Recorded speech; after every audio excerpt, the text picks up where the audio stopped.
আসসালামু রহমতুল্লাহ। আশা করি আপনারা সবাই অনেক ভালো আছেন। আলহামদুলিল্লাহ, আল্লাহর রহমতে আমি অনেক ভালো আছি। তো আমরা গত ক্লাসে কনফিউশন ক্লাস 1 আর 2 নিয়ে আলোচনা করেছিলাম, আর আজকে আমরা তারই ধারাবাহিকতায় কনফিউশন ক্লাস 3 নিয়ে আলোচনা করব। তো সাথেই থাকুন, আশা করি আপনাদের অনেক ভালো লাগবে আজকের ক্লাসটি। তো ফার্স্ট অফ অল আমাদেরকে কি এই এক্সাম্পলগুলো লক্ষ্য করতে হবে, আর আজকে এই যে এক্সাম্পলগুলো আছে এই এক্সাম্পলগুলো সলিউশনের মধ্য দিয়ে আমাদের আজকের কনফিউশনটা দূর করার চেষ্টা করব। সো ফার্স্টে আমাদের এক্সাম্পলটা লক্ষ্য করো। জাবির পরে কি আছে ক্যান, এ নম্বরে আছে ডুইং, আর বি নম্বরে ডু দ্য ওয়ার্ক। অর্থাৎ এই যে ক্যান পরে ডুইং হবে নি নাকি ডু হবে, অর্থাৎ এ নম্বরটা সঠিক হবে নি নাকি বি নম্বরটা। তো এর জন্য আমাদেরকে কী করতে হবে, এটাতে একটি কনফিউশনের ব্যাপার যে আমরা এই যে ক্যানের পরে ডু দেবো নি নাকি ডুইং দেবো। সো কোনো কনফিউশনের প্রয়োজন নেই, জাস্ট এই ডুয়ের সামনের বারবার দিকে তাকাও, যেহেতু এটি কি এটা মডাল বার্ব, আর মডাল বার্বের পরে কি হয়, বার্বের বেস ফর্ম হয়। অর্থাৎ এরপরে কি হবে, জাবির ক্যান ডু দ্য ওয়ার্ক। আশা করি বুঝতে পেরেছেন যে মডাল বার্বের পরে কি হয়, মডাল বার্বের পরে বার্বের বেস ফর্ম হয়। এখন মডাল ভার্ব কোনগুলো একটু জেনে নেই। যে মডাল ভার্ব হলো can, could, may, might, shall, should, will, would, ought to, have to, am to, is to, এরকম আরও আছে মোট 18টি। তো পরে আমি বিস্তারিত বলছি এগুলো। এরপরে 2 নম্বর এক্সাম্পলটা লক্ষ্য করো। রহিম হ্যাভ টু, এ নাম্বারে আছে ডু, বি নাম্বারে কি আছে ডুইং দ্য ওয়ার্ক।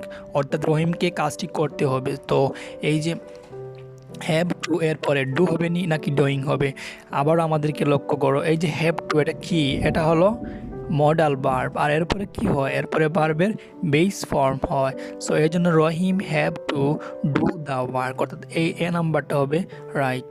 আর 3 নম্বরে আসো, 3 নম্বরে কি আছে করিম মে কাম, এ নম্বরে। আর বি নম্বরে কি কামিং, অর্থাৎ করিম আসতে পারে। সো করিম মে, এই যে মেয়ের পরে আমরা কাম দিব নাকি কামিং দিব, যেহেতু আমাদের এই কামের পূর্বের বার্বটা কি মডাল বার্ব মে আছে। সো এরপরে যে বার্ব আসবে এর কি হবে, এর বেস ফর্ম হবে। অর্থাৎ এখানে রাইট আনসার কি, এই যে কাম, কামটা হলো রাইট আনসার। অর্থাৎ রহিম মে কাম, রহিম আসতে পারে।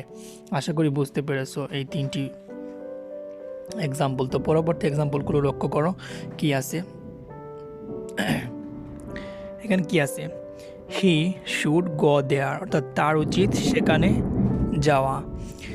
সো এই যে হি শুড, এরপর আমি কি দিয়েছি, এ নাম্বারে কি দিয়েছি গোয়িং, আর বি নাম্বারে কি দিয়েছি গো দিয়েছি। সো এই যে শুডের পরে আমরা কি বসাবো, গোয়িং বসাবো নাকি গো বসাবো, কোনটি বসাবো আমরা, এটাতে একটি কনফিউশনের ব্যাপার।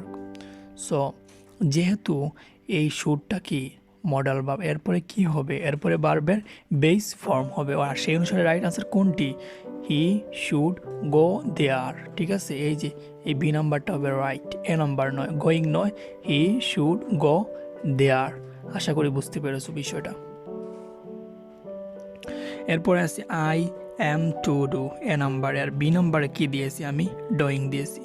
তো এই যে আমাদেরকে এই ডুয়ের সামনের দিকে লক্ষ্য করতে হবে। এই যে এটা কি, এটা কোন ধরনের বার্ব, এটা হলো মডাল বার্ব, আর মডাল বার্বের পরে কি হয়, বার্বের বেস ফর্ম হয়, আর সেই অনুসারে রাইট আনসার কোনটি, এই যে এ নাম্বারটা রাইট আনসার। অর্থাৎ আই অ্যাম টু ডু, আমাকে করতে হয়, রাইট আনসার কোনটি, এ নাম্বারটা, অর্থাৎ ডুটা রাইট আনসার। আশা করি বুঝতে পেরেছো। পরে কি আছে দে শেল, এ নম্বরে কি দিয়েছি কাম, আর বি নম্বরে কি দিয়েছি কামিং, অর্থাৎ তারা আসবে। তো এই যে শেলের পরে আমরা কাম বসাবো নাকি কামিং বসাবো, যেহেতু এই শেলও একটি কি মডাল ভার্ব, সো এরপরে কি হবে, ভার্বের বেস ফর্ম হবে। ঠিক আছে, সো আশা করি বুঝতে পেরেছেন যে এখানে রাইট আনসার কোনটি হবে, এ নাম্বারটা রাইট আনসার হবে। তো আজকের এই ক্লাসটি যদি আপনার শর্টকাটে আয়ত্তে আনতে চান, তাহলে আপনাদেরকে জাস্ট এই বিষয়গুলো মাথায় রাখতে হবে।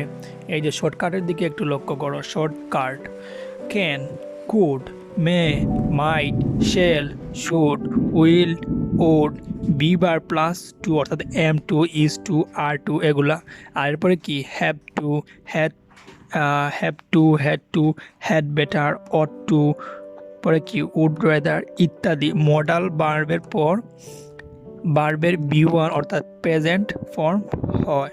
আশা করি বুঝতে পেরেছেন।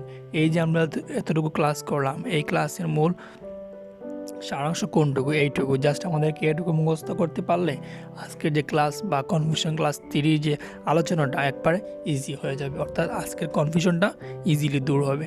সো আশা করি ক্লাসটি খুব ভালো লেগেছে। আর পরবর্তীতে আবারও কনফিউশন ক্লাস 4 নিয়ে আপনাদের সামনে আবারও উপস্থিত হব। আর সে পর্যন্ত সবাই ভালো থাকবেন, সুস্থ থাকবেন। আসসালামু আলাইকুম ওয়া রাহমাতুল্লাহ।